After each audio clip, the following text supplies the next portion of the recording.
If it's Tuesday, that means it's time for the Comic Book School live show, because at Comic Book School, we own Tuesday. Today is Tuesday, May 2022. How do I get this stupid thing off here? You know what? I really need a good engineer. I'm terrible at this. Anyway, if you're a first-time creator hoping to break into comics, a rising talent looking to level up, or a well-seasoned pro, just like me, we welcome you to Comic Book School, where we talk about the craft and business of making comics. My name's Buddy Scalera, and I'm the founder of Comic Book School, a place where people just like you go to learn about the craft and business of making comics, no matter what that means in today's evolving marketplace.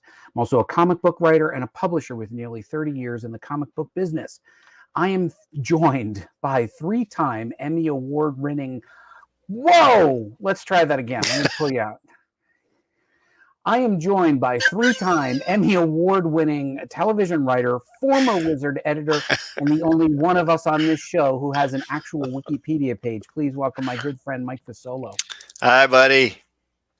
Mike, you know what? I'm reading it. I literally am reading it. I know. I don't know why. It's only maybe a couple paragraphs. You should be able to memorize it by now. Yeah. Well, shows how effective I am as a host. So, Mike, we actually have a well-prepared show. You said, what did you say to me tonight when I came on? I said you're looking very put together. Like I combed my hair. Yeah, you look. I put on a shirt with a collar. Yeah. Like I care. It almost looks like I actually put a little bit of work into this. It's like this is gonna be something that I want to do all the time. So, Mike, we do actually have a pretty good educational. Oh, you guys see that?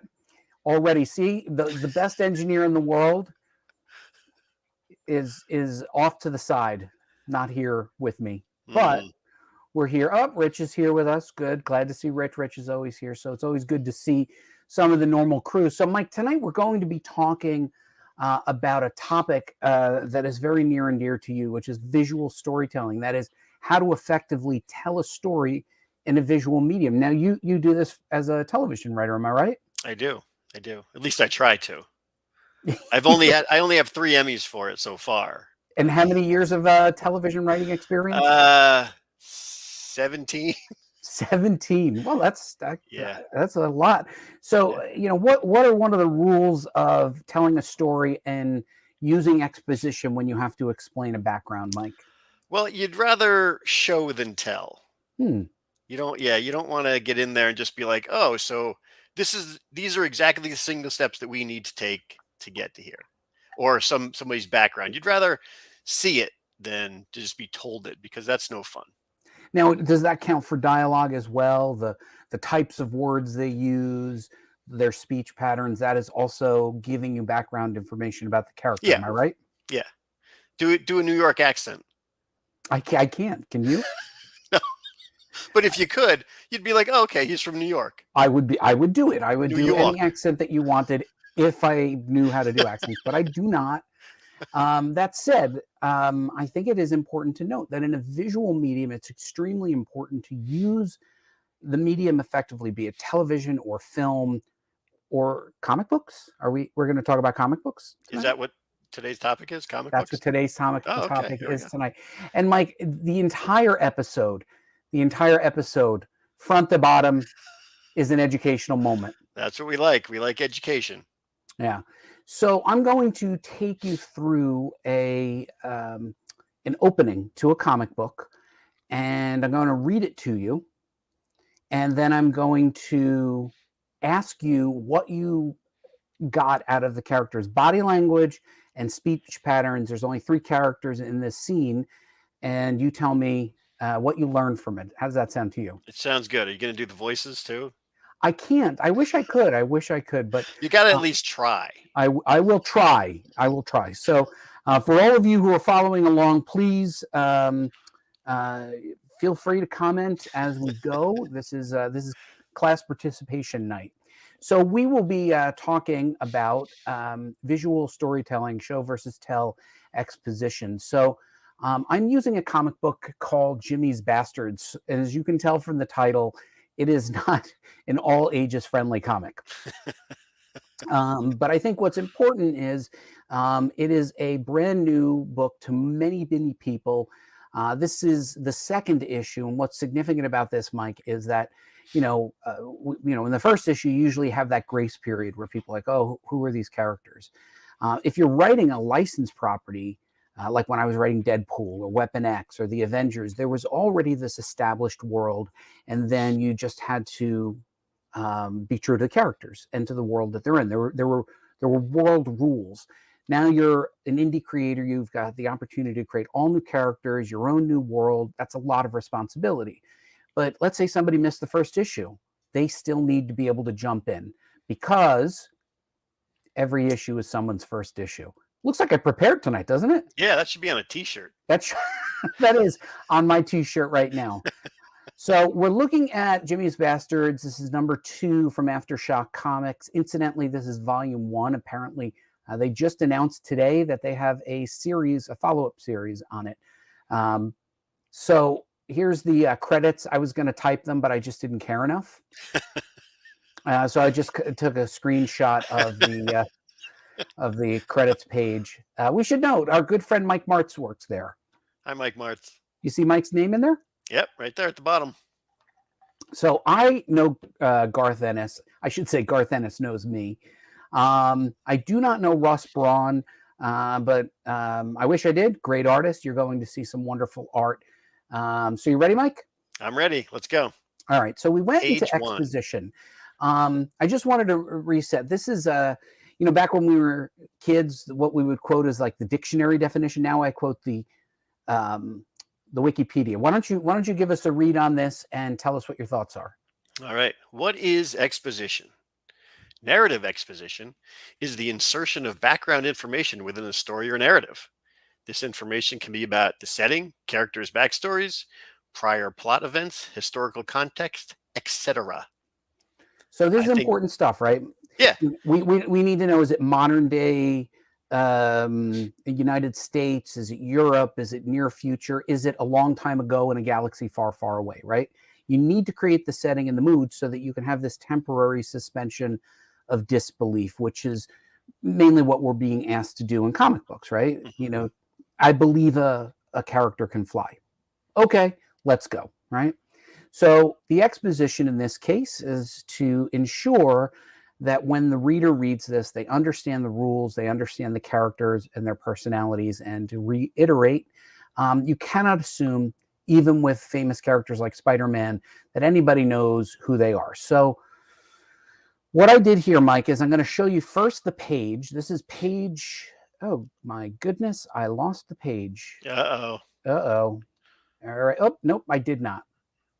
Yes, I did. No, I did. I had the page. It must. There is a page on the screen, or there was. There was. Let me just see what happened. Oh boy! All right. All your preparation down the tubes. Cover for me, would you?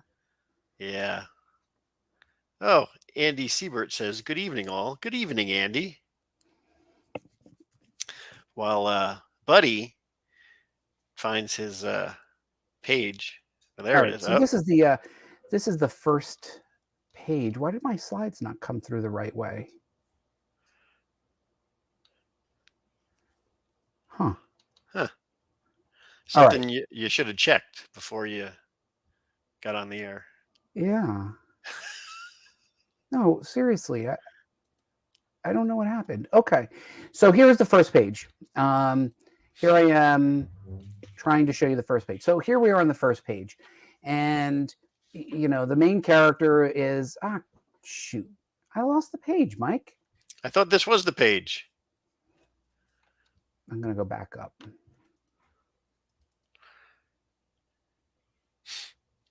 I play golf, not very well. No, you don't. I do. Do you? Yeah. I go out there and every now and then go to the course, little 9-hole, 3-par. Really? Not very good at it, though.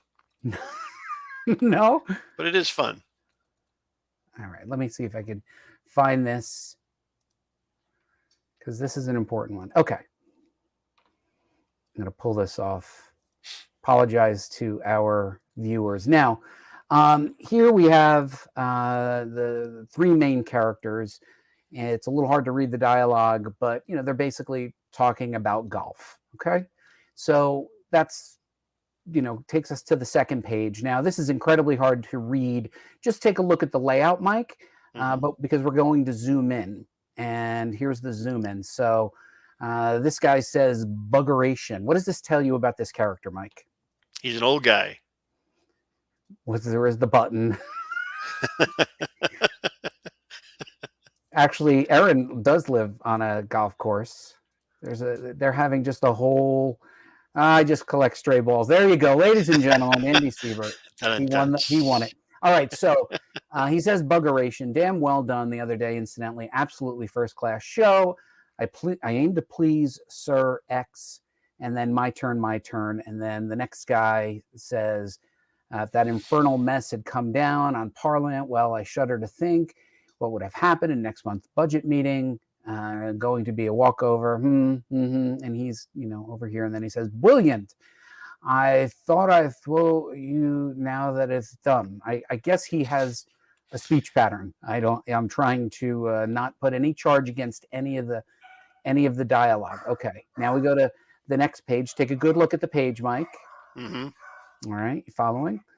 All right. And then we have Mossad, the Americans, our own people, really just everyone in the business. They're seeing it all over emails, wiretaps all over the bloody place.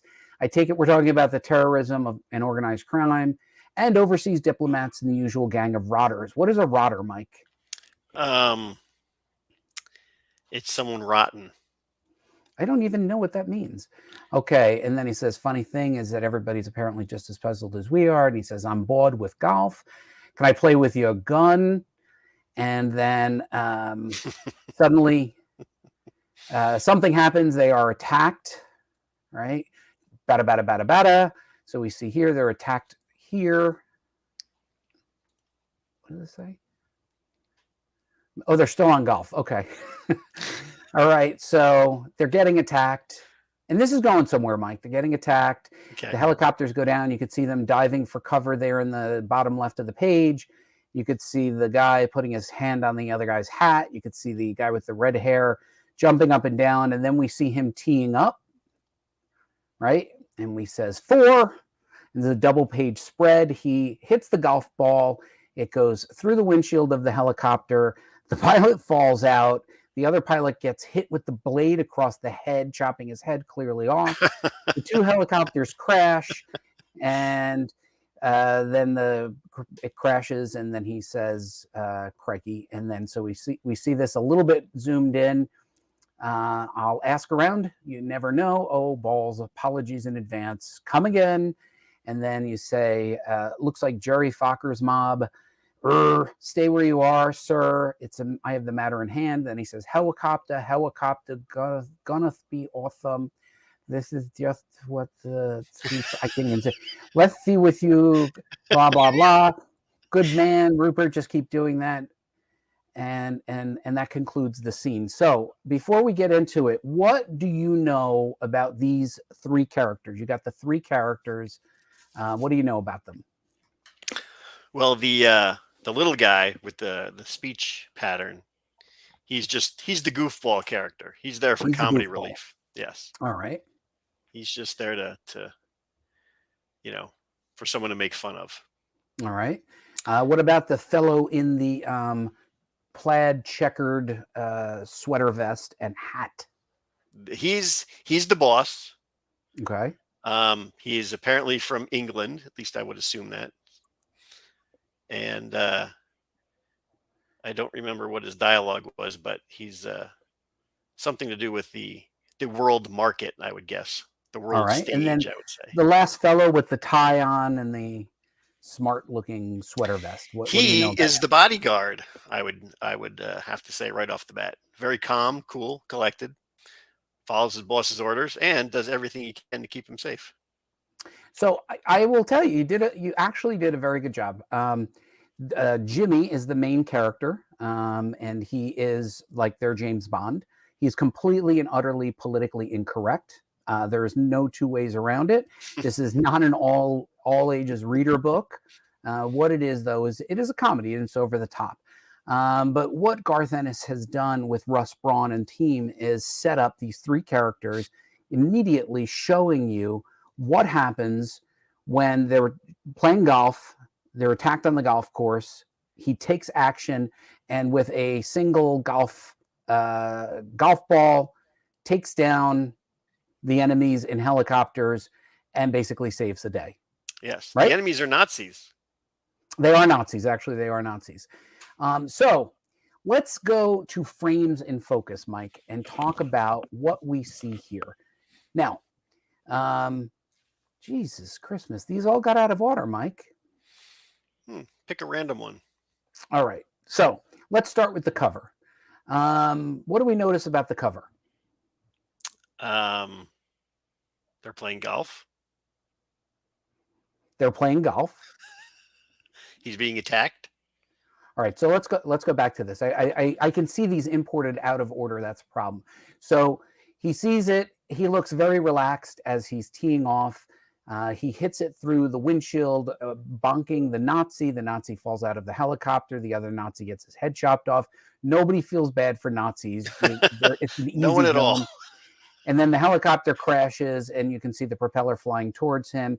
And then it lands comically just between his legs. Funny stuff, right? Mm-hmm. Funny stuff. Yep. Okay. Good stuff. So let's do the visual breakdown. So what I see here, Mike, is a cover that makes me want to say, what's happening here?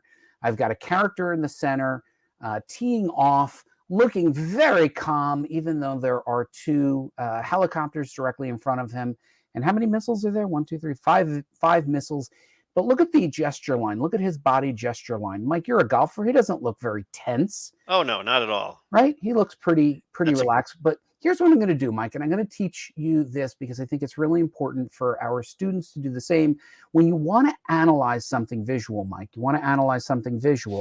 it's very important for you to drop the color, right?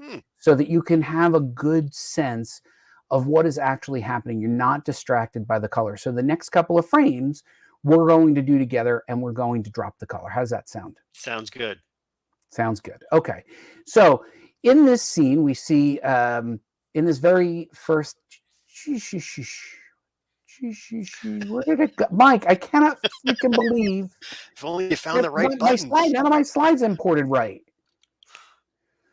Ah, Mike, let me try this one more time. I'm going to import a couple more slides. Everybody say the apologies. To read the comments. They can make fun of the fact that my slides didn't import correctly.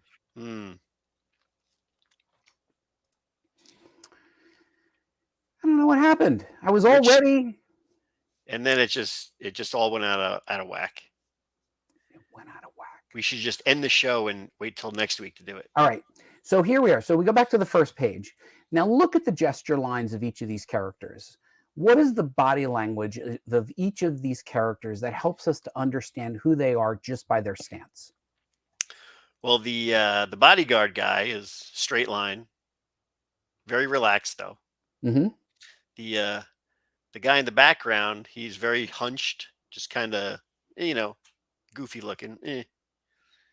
And the guy in the front, the big guy, the main guy, he's relaxed, but he's still kind of out of kilter. Yeah, right. His body is definitely a little bit out of kilter, but he's, for the most part, I would say he is indeed relaxed. I think there were a couple comments on the cover, just going back, because as we were trying to pull this up, cover seems pretty symmetrical as well. It does, right, Mike? Like he's well centered, and the way the logo is angled and the missiles are coming in, it does seem very symmetrical. Don't you agree? Yes. All right. It is. You can actually split it right down the middle. Split it right down the middle. Okay. So we come back to this one. So we have an establishing shot. We have the most important character in the front, an extreme foreground. Then in the midground, we have Jimmy, who is the you see left to right, and then your eye sort of travels back to the background, right? He controls your eye. You don't go directly from the background. You go from the main character, your eye goes to the right, and then you sort of zag all the way to the back. So really good eye control there, right? Yep. So now we go into the next slide.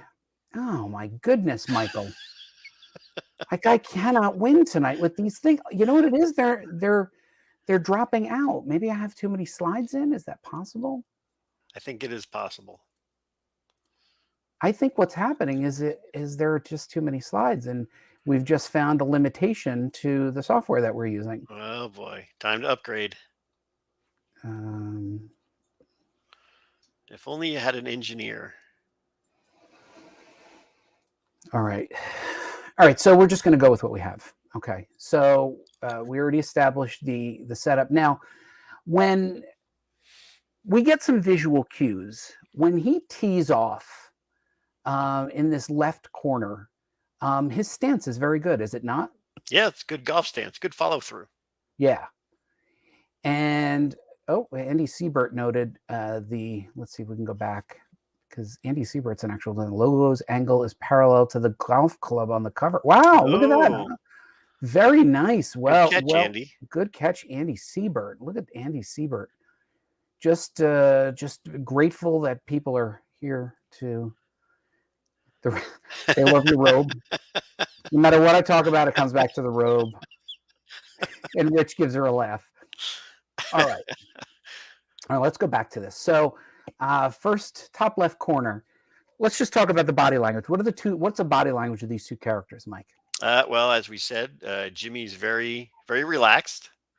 It's a good golf swing. He's not rushing it, not being crazy. And the other guy, I don't know his name. He's cowering. Yeah, and his bravado, in the earlier pages is completely gone. They're under attack and he's ducking. Now the next panel, which is directly below it, once again, Jimmy's body language very relaxed, right? Even though there's this massive explosion, you get this dialogue. Good God! What is also notable is his reaction. He says, that's really extraordinary, and he's says, not bad. Jimmy's like, not bad. Still room for improvement, right? Like that was a very sort of British way of observing this moment. And I think that said a lot about the character. Now I'm a little bit out of order here. I should have done this one first, but as this helicopter is attacking, remember we're on the page before, what do you observe about Jimmy and this dialogue? In the top left-hand corner? Yeah.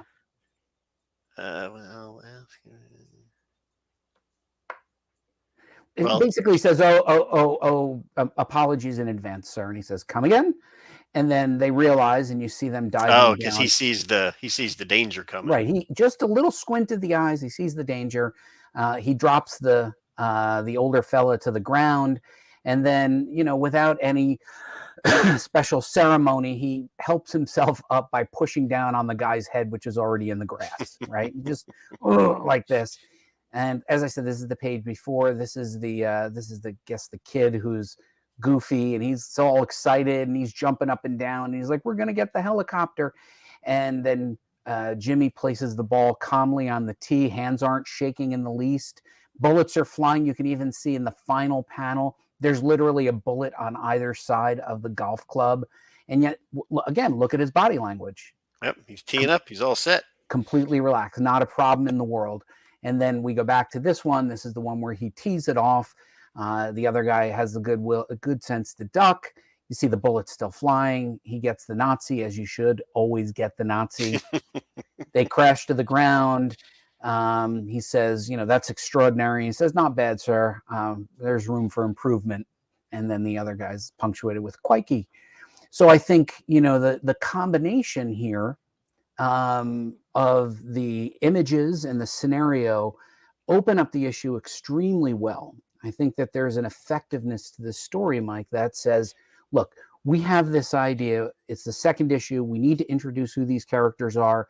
Let's show them in an interesting scenario. It's not like let's open up in a diner and they're drinking coffee. And it's like, they could have done it in the rich guy's house where they have servants. And it's like very back of the heels. This was very action oriented. The dialogue told you who the characters were, the way they reacted to the stimuli told you who they were, and this was all a form of exposition. What do you think, Mike? Well, I think it's good because if they had, this is issue 2, if they had just been, as you said, sitting in a diner and retelling this story, Right. Oh, and when we hit and when Jimmy hit the golf ball very calmly, that's how you'd get all the background story. But instead, they showed it here, so you didn't have to, read it. You could That's a see it. great point because so often writers miss that opportunity to give you that visual story. He was under great duress. He was being attacked by helicopters, and he didn't bat an eye. He was very calm about it. The helicopters are coming in. Anybody else would have freaked out, but Jimmy, he just tees up and gets rid of the bad guys. And I think the dialogue, even the punctuated dialogue at the end, which was "That's extraordinary," is like, some room for improvement, right? Like, and you're like, wow, what a great secret. This is the secret agent I want to be. Plus, you know who the rich guy is and you know who the goofball is. They did a good job. Did a good job. So what should writers do, Mike, when they're thinking about bringing somebody into a scene for a new project where people are not necessarily familiar with the world or the characters? They got to find a way to tell about the characters and the story and all the background, where they are and what they're from and what they're doing in just a few panels. In just a few panels. Like this was, how many pages was this? 2? This was a 7-page lead-in to a 20-page story. So in almost a third of the story was set up to get you into issue 2. So, and I'm going to ask the audience this, all 4 of them. So, and I'll ask you, Mike, and people in the audience, I can see you in the cheap seats in the back. What did you learn today about visual storytelling? How will you use the visual medium to share exposition? And what else do you observe about this scene? So, Mike, you go first. What did you learn today about visual storytelling? Well, that you have to set up the character. I mean, you have to know who your characters are to set everything up. You gotta, you have to know that Jimmy character is always calm in every situation, no matter what it is. Oh, question for Mike for TV. How much of the setting is designed by the writer/writing team before moving to visual development? Well, we usually write whatever we want. And then, especially for Robot Chicken, then it all has to come down to, oh, can we put 500 characters in this scene? And the answer is usually no, you can't. So then you have to figure out what to do and how to make it fit with their budget. But yeah, in the writer's room, we just write whatever we want. A stadium filled with people. And then it cuts down to, oh, there's this little section that you see in the stadium. So, well, and I think about this, if you were writing this as a movie scene or a TV scene, this is a pretty elaborate scene. Yeah. But for a comic book, and I don't know who Russ Braun is. I think he did a tremendous job with this. But they put him on a golf course, inherently dull, but then brought in something exciting with the helicopters, the perfectly timed golf ball, and the crash of the helicopters. I think that's huge in telling an effective story. Yeah. So what I learned, that posture and blocking can dictate a character's personality for the reader. Yeah, I agree. I think that, when we think about just how they were on the page, right? Their posture and their blocking, right? So the blocking, Mike, explain blocking because you're a TV guy. Well, blocking is where you set the characters Mm-hmm. where they are. Like the head guy, the rich guy, the leader, he's in the front. And then you have Jimmy, who's on the side, who's second in command. And then you have the goofball guy in the background, just very distant.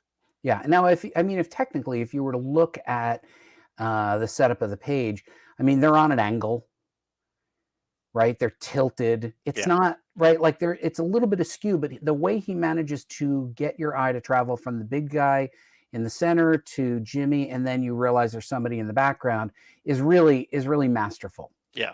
Don't you think? That's good storytelling. Good storytelling. Okay. So, Andy got a compliment on his good question. And then let's see. My question of how much of this is dictated by the writer versus the artist. Okay, so Mike, let's start with television, then we'll go into comics. How much of this kind of magic is dictated by the writer versus the artist? That's a tough one because some writers can get extremely detailed and where they want. Like someone could have blocked out that scene in the writing, or they could have just said, there's 3 guys on the golf course and let, you know, the choreographer, whoever it is, the director, set it up so they would know who's who and what's what. Yeah, I would say that in television and in film, you're not supposed to do a huge amount of stage direction, right? Yeah. You're supposed to tell them what happens in the scene. How might you have written this for film or television? Well, unless there's, something that desperately needs to be in the scene, like those, just say you needed those 3 characters in those spots. Otherwise, you would just say, 3 guys are on a golf course. Well, you wouldn't just say 3 guys are on the golf. You'd say 3 guys are on a golf course, and Jimmy takes out 2 attacks. Yeah, I mean, right. just that one scene you were talking about where they're set up in their Now, positions. I would say in modern comics, we're going to be a bit more detailed, depending on how you write it. So Marvel style, you would do very much like film. Jimmy and 2 other characters on the golf course. They talk, and then 1 through 7. They have a dialogue. We establish characters. Jimmy takes down the helicopter, and the artist might do that breakdown and decide how it's going to be. There's no way that the writer did the blocking on this. Yeah. Right. There's just no way. They didn't do the blocking on it, and that's fine. Right. They probably talked about it, but the writer probably said, here's how many panels, and like you said, it might be the close-up of the golf ball if the golf ball were important to the story. Otherwise, you're going to probably tell the artist more or less what happens in the scene and how many pages you've left for this. That's an important part of comics, Mike. We tell them how many pages we've allocated for this sequence or this scene. Okay. Do you think that when Garth was writing this, like he said, there's going to be 5 panels on this page, or did he just say this is the scene setup and have a good time? I don't know. I've never seen one of Garth Ennis's scripts.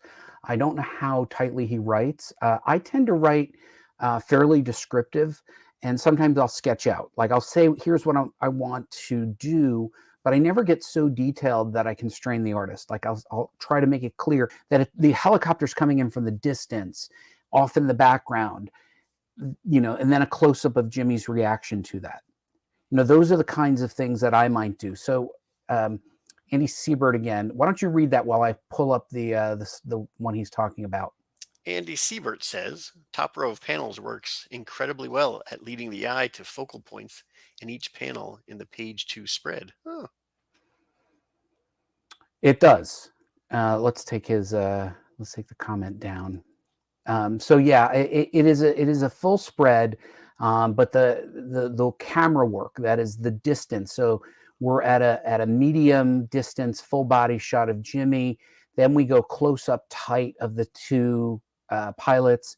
Then we go extra wide to show 2 helicopters and a body and a gun, and then tight again to show how the other pilot is dying.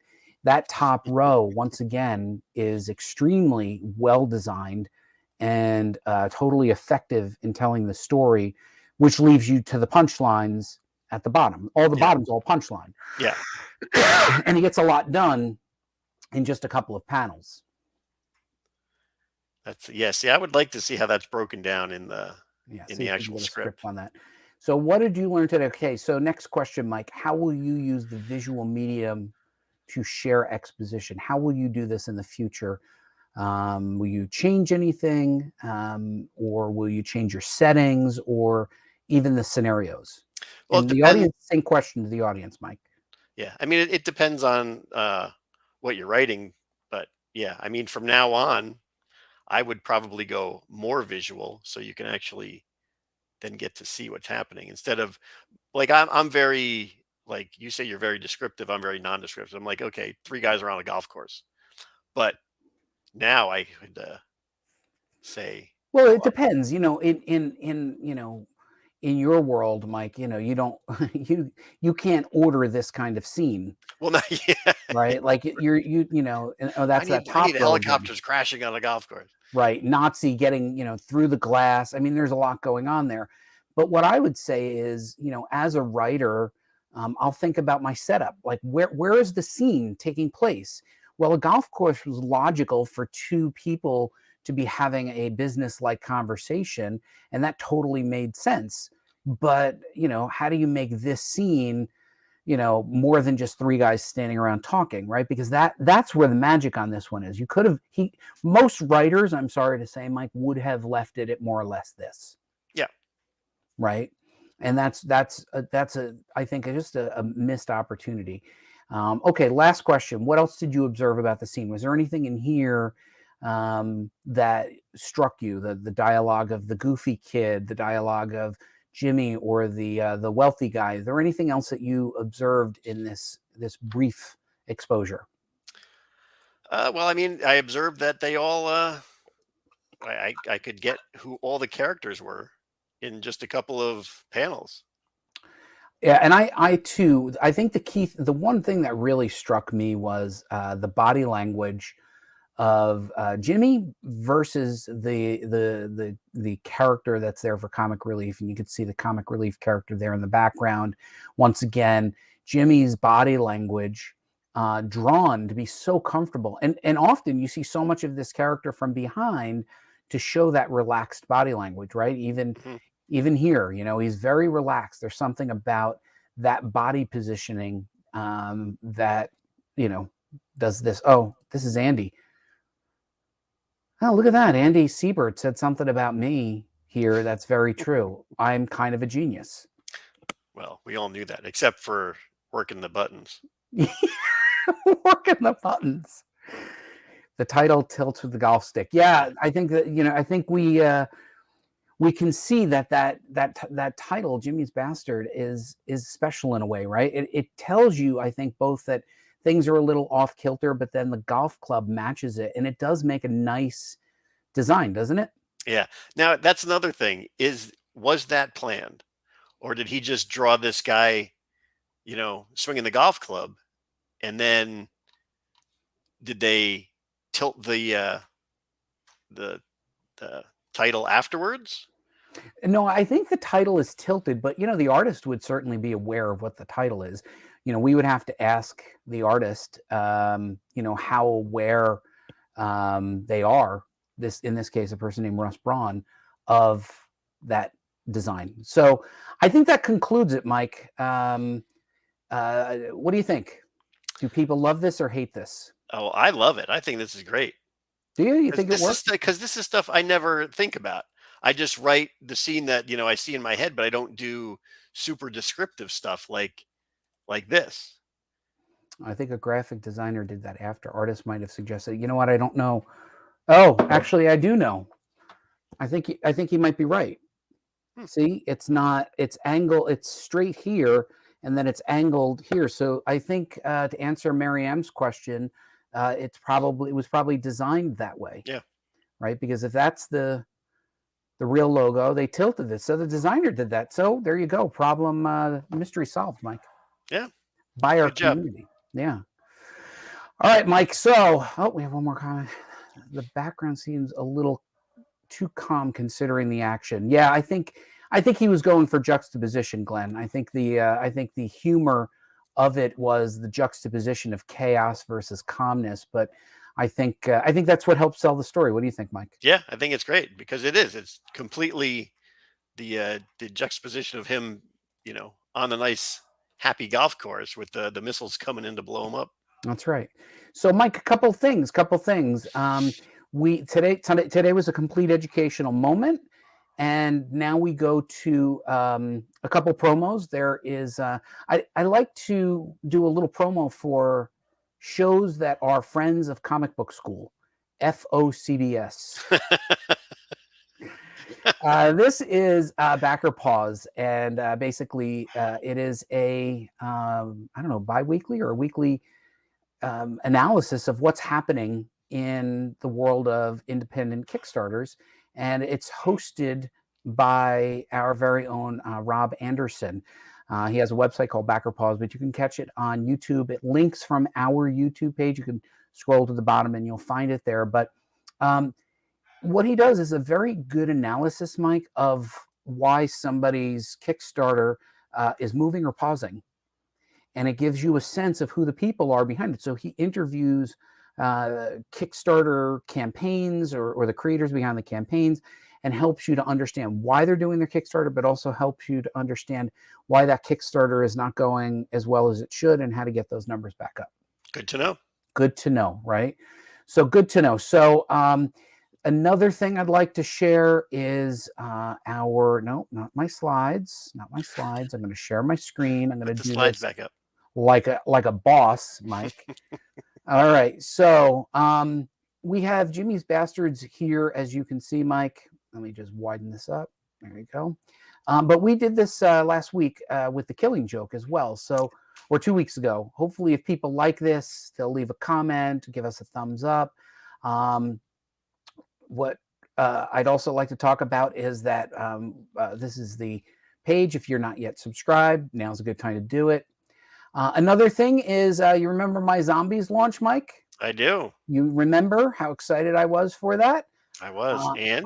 I've sold 2 already. Excellent. Congratulations. Yep. So the yellow and the green have been sold, and the people that have purchased these also get up to up to 5, up to 6 time tokens, I think, and each is worth 15 minutes of my time.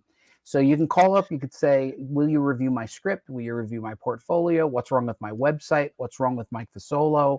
Like, you can take that. So that's what I'm super interested to find out, what they want from your time. I am too. I'm a little scared, but honestly, I'm very curious. I still want somebody to say, come over and shovel my driveway. It's my time. Oh, and my friends at After Hours Press say that Jimmy's Little Bastards is back. So they'll be returning with a follow-up series, which, as you can tell from the cover, is not to be taken too seriously. You've got you got a lot of images here, Mike. There's a lot going on here. Yeah, lots of process. A lot going on. A lot to process here. But I enjoyed Jimmy's Bastards because it was a good bit of fun. Don't take it too seriously. But at the end of the day, that's it. So my check this out, Mike, was that I sold 2 NFTs so far, and that people are earning their time tokens. Nice. Congratulations. That's it. So, Mike, I'm also going to be a guest. If you recall, if you remember, Ruth, who was here to sub in, also has a show called The Calm Nation Trivia. And next week, we will have a guest on Comic Book School Live here. And then immediately, we will bring this entire audience over to the Calm Nation Trivia, where Ruth will ask me questions about comic books that I should know the answer because they were comics I worked on. And we'll see if I actually remember the comics that I wrote. Nice. How soft are Buddy's hands? Time tokens owners need to know. Well, Andy, let me refer you to the place where you can buy them, and you can get the answer to the question of how soft are my hands with your time tokens. It's good. So there you go. So anyway, I think, hold on. See, that's how co-podcasting is done. Right, Rich? That's how it's done. So, Mike, thanks for joining. Next week, we'll have Shelley Bond. She is a former Vertigo editor, now an editor in the Dark Horse imprint, who put out a book, how-to book about how to do things. A how-to book about how to do things. It is a very meta book. I absolutely love it. And so I don't know her, but I reached out to her and asked her if she'd be a guest on the show. And she said, yes. So next week we will have Shelley Bond, world famous editor. All right. Looking forward to it. Looking forward to it. Any final thoughts before I kick you off and then say my final speech? I have no thoughts. Anybody want to say goodbye to Mike? Anyone? Anyone? Going once, going twice. All right, Mike, see you next week. All right. So that was it, guys. I think that this was a fun exercise, and you know how much I love exercise. But it was a lot of fun to really break down a story and to do it live with you. So please join us next week. Oh, you got a lot of goodbyes, Mike. They love you. They absolutely adore you. And leave your comments and try to let us know what you like. I mean, if you like interviews, we'll do more interviews. If you like visual storytelling breakdown, we'll do more things like that. So, you know, we're here for you. We're having fun.